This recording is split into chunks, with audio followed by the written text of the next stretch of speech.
For a lot of us, the pandemic has changed the way we do church as we know it. A lot of us haven't seen the inside of a church in about 7 or 8 months, and this has left a kind of a generation of people who feel detached and isolated from the church. So the first question we got sent in is that, what advice would you give to someone who is feeling isolated from their church community and is struggling with their faith during this pandemic? So we'll start off with the panelists, if anyone wants to go first, and then we can throw that out to the audience to see if anyone else would like to chip in. Any takers to kick us off on that question? Yeah, I'll jump on that one to kick off. So yeah, it's been a really difficult 8 months, since the first lockdown at the end of March. It's been really challenging for a lot of churches. I think for a lot of people, it's shaken what they knew of their relationship with the church in many ways. Some people, for example, you have a lot of people who would have seen church as just this place they go to on a Sunday morning to hear a sermon and then they bounce. Might not even stay for tea and coffee afterwards, not trying to meet people and step away. And now that we're in a lockdown, the pressure of isolation is starting to hurt people a little more. People are starting to feel it. Whereas other churches that are a lot more well-rounded, so they realize that the sermon on the Sunday is just a part of what church is. There's been huge issues as well, because how do you carry on doing a lot of what you were used to doing before? And I think that to answer the question quite succinctly about how you stay connected is to seek every opportunity you can to be present with the members of your church. I think that's really it. Every single opportunity you can seek that opportunity. As an example, my church, I'm a member of Grace Baptist Church, Wood Green. I actually joined that church during the pandemic from a previous church, and I became a member in August. We're open on Sundays. We're open because we recognize a lot of the work we do as a church for not just our members, but also people in the community fits so many different categories of exemptions.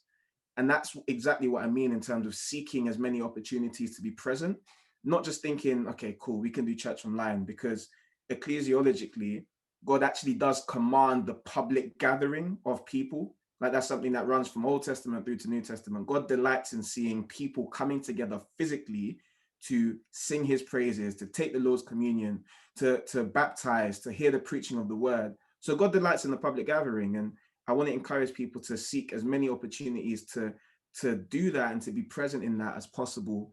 But in the meantime, just stay connected. Things like this are a huge tool to do that. And I'm sure some of the other panelists can share others as well. Thank you for that, Emmanuel. MT, Timmy, is there anything else you guys would like to add on, or any other contributions you'd like to make? Yeah, I would say I come from quite a big church in terms of that, and I found it quite challenging even myself. The beginning was fine being online and taking part, but I would say for anyone who is struggling, and I myself have struggled, I've had a real love and understanding of home church in a kind of really new way. So this obviously works if you don't live by yourself. And I've actually enjoyed going back to basics with the Bible with my family. We actually go to different churches. I go to different churches with my parents. And in this time, we've actually, for the first time in a very long time, probably for a while in my adult life, we're actually fellowshipping together. And so that has then enabled me to create, even though I'm still plugged in with my church, we've actually established a home church in that sense. And therefore, I actually feel that I have taken what I have learned from my church and applied that knowledge, applied those practices to setting up this home church, which was nothing that my family and I planned. For those who live by themselves or they're unable to do that, just as Emmanuel was saying, having this aspect of trying to fellowship with your church as much as possible. If it's Zoom, if they're meeting up in the building, and it's not being afraid, I think, of reaching out. I think any one of the key lessons I've taken from this pandemic is that, time is really not waiting for anyone. The year's been so unpredictable. Time is unpredictable. So there is no shame in reaching out to someone and saying, I need help, or I need support, or do you want to meet up, or can we just have a chat? And I think that's been like the real aspect of now that we are literally not in a building per se. It's really now, what are the actual walls that have been preventing honest communication between brothers and sisters in the church. We often say, you know, how are you? I'm blessed and highly favored. Oh, my brother, that's my family. But family are really honest and real with each other. And now that we're not seeing each other, I think some of us are really being confronted with some of those issues that we are carrying. And actually now is the time to lay that onto the Lord, but then actually seek physical help of who can be around that to kind of share those burdens with you in a practical sense. But don't shut yourself out is the key thing. It's already lonely as it is. So not to shut yourself out, but to reach out and get support. Thank you so much for that. And lastly, MT. Yeah, so I was just jotting some things down there. I mean, let's be honest, you know, it's tough, and I don't care who you are. Even me, who I used to claim that I loved being alone, I love my own space, it's still hard. You know, when we were in Tenerife a few months ago, whenever it was, we got a chance to worship together, and it was like the first, I was the guy in the front like that, because I just missed it so much. I was just like, whoa, because it had been such a long time. And I think I was like a lot of people when we first went into lockdown in March. I thought it'll blow over. A couple of months, we'll be back in no time. And it seems as though this is persistent a bit longer than I thought it would. Emmanuel made mention of, I suspect, Hebrews 10, where we're told to gather, right? That the saints should gather. So, and it's funny because we're told to gather, and then we're told why it's good. So it's a priori a good thing. So God communicates to us very clearly, get that gathering and community and being, you know, living a life where people know you and you're known by people. That's very important. And at a very basic level, that's kind of what church is. It's not just a gathering of people. It's a place where you're known, And I think Zoom, just like I can click the hide video button, you don't see me again, it makes it easy for people to disappear, right? And so the impulse during this time where we're separated by so many miles is to just press that, you know, proverbial, you know, stop video button and just disconnect.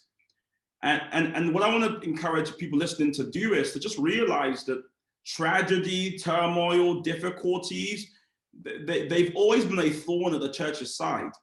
Whether you look at the first 3 centuries of the church, which I spoke about when we were in Tenerife, or you look at now, we've always been surrounded by difficulties, and the church has always been known for having this persistence, this rugged, this adaptable quality, right?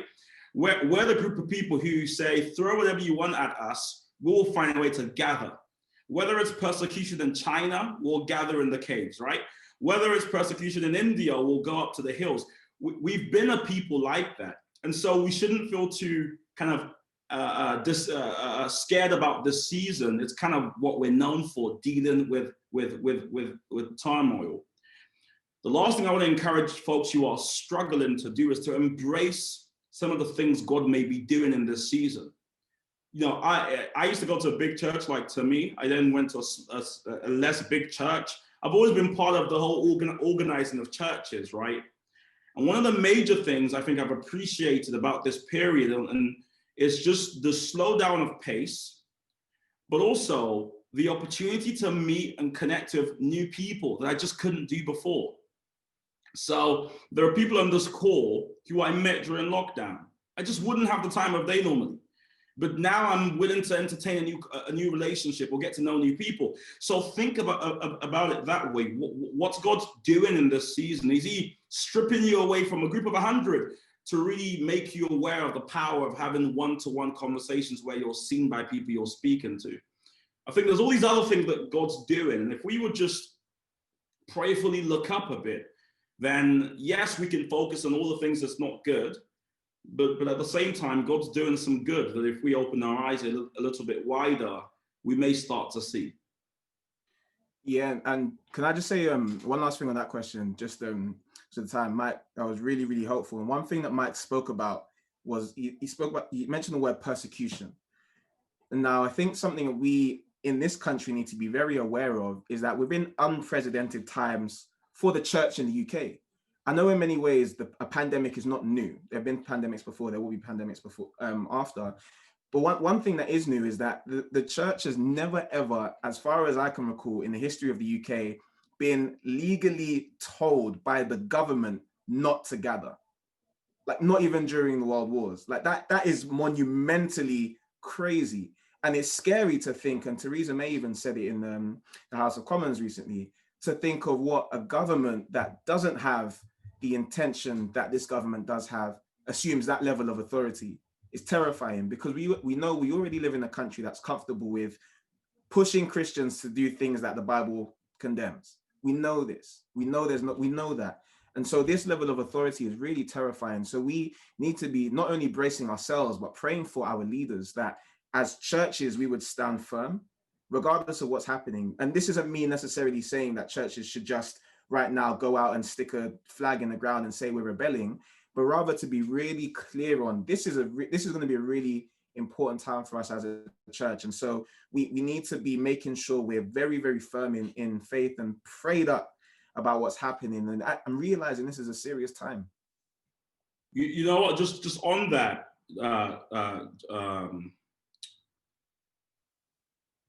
Emmanuel, right? One thing that's been happening recently, I was talking about this with a pastor in Manchester,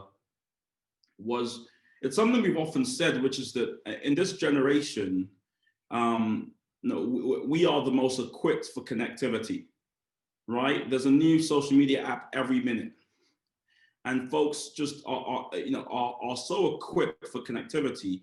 However, I think we are one of the most lonely generations ever. Right, it was International Men's Day just yesterday, and all the campaigns was about mental health, because suicide is the highest it's ever been in men, right? And it's so odd, with all this Zoom, this TikTok, all these different things, why are we still living with so many layers and barriers in front of who we authentically are?